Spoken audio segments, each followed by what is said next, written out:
Friends, welcome to my channel. ఇక సౌమ్య గురించి నిజం తెలుసుకోవడానికి శరణ్య అయితే కాలేజ్కి వెళ్ళి అక్కడ ప్రిన్సిపాల్ని సౌమ్య గురించి డీటెయిల్స్ అడుగుతూ ఉంటుంది. ఇక అప్పుడు ఆ ప్రిన్సిపాల్, లేదు మేడం, బయట వాళ్ళకి ఇలా కాలేజీలో విషయాలు చెప్పడం కుదరదు, దయచేసి మీరు వెళ్ళండి అని అయితే ఆ ప్రిన్సిపాల్ చెప్తూ ఉంటాడు.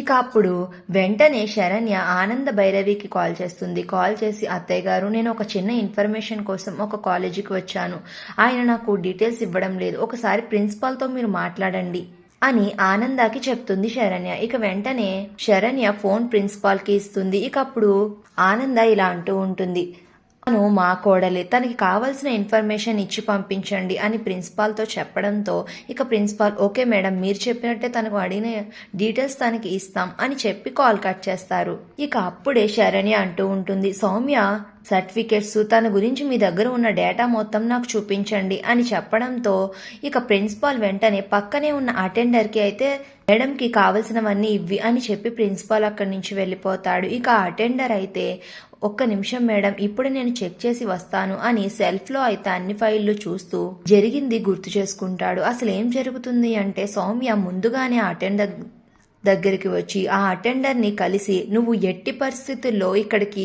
నా గురించి ఎవరైనా వచ్చి నా డీటెయిల్స్ అడిగితే నువ్వు ఇవ్వకు అని కొంత డబ్బుని అయితే ఆ అటెండర్కి ఇచ్చి సౌమ్య వెళ్తుంది. ఇక అది గుర్తు చేసుకుని ఆ అటెండర్ అయితే, ఈ మేడం డీటెయిల్స్ అడుగుతుంది, ఎలా తప్పించుకోవాలి, ఓకే సౌమ్య మేడం డీటెయిల్స్ని దాచేస్తాను, అప్పుడు సరిపోతుంది అని ఆ అటెండర్ అయితే, మ్యామ్ ఇదిగో ఇవే మీరు అడిగినవి అని వేరేవి ఇస్తాడు. ఇక అది చూసిన శరణ్య, ఇది కాదు, సరిగ్గా చూడండి అని అంటోంది.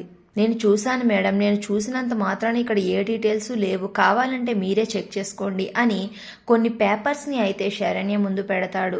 ఓకేలేండి, నేను వెళ్తాను అని శరణ్య అయితే తన ల్యాప్టాప్ వెళ్ళబోతూ ఉంటుంది. ఇక అప్పుడే తన చేతికి తగిలి పక్కన అటెండర్ పెట్టిన పేపర్స్ అన్ని కింద పడిపోతాయి. దాంట్లో సమీరాకి సంబంధించిన డీటెయిల్స్ ఇంకా సౌమ్యకి సంబంధించిన డీటెయిల్స్ ఉంటాయి. ఇక ఆ రెండు ఒకే నెంబర్లతో ఉండడంతో, ఏంటి Sameera details Soumya details Tally అవుతున్నాయి, ఒకవేళ వీళ్ళిద్దరూ ఒకలేనా అంటే సమీర ఎవరో కాదా, సౌమ్యగానే ఉన్నదా, సమీరా అయిపోయావు నీ చేతిలో, నా చేతిలో, వస్తున్నాను ఇంటికి అని కోపంగా నిజం తెలుసుకున్న శరణ్య అయితే ఇంటికి వస్తుంది. మరి ఇప్పుడు ఏం జరుగుతుంది, సమీరానే సౌమ్య అన్న నిజం ఇంట్లో అందరికీ చెప్పేస్తుందా, అసలు ఏం జరుగుతుంది అనేది నెక్స్ట్ రివ్యూలో తెలుసుకుందాం. వీడియో నచ్చితే ప్లీజ్ సబ్స్క్రైబ్.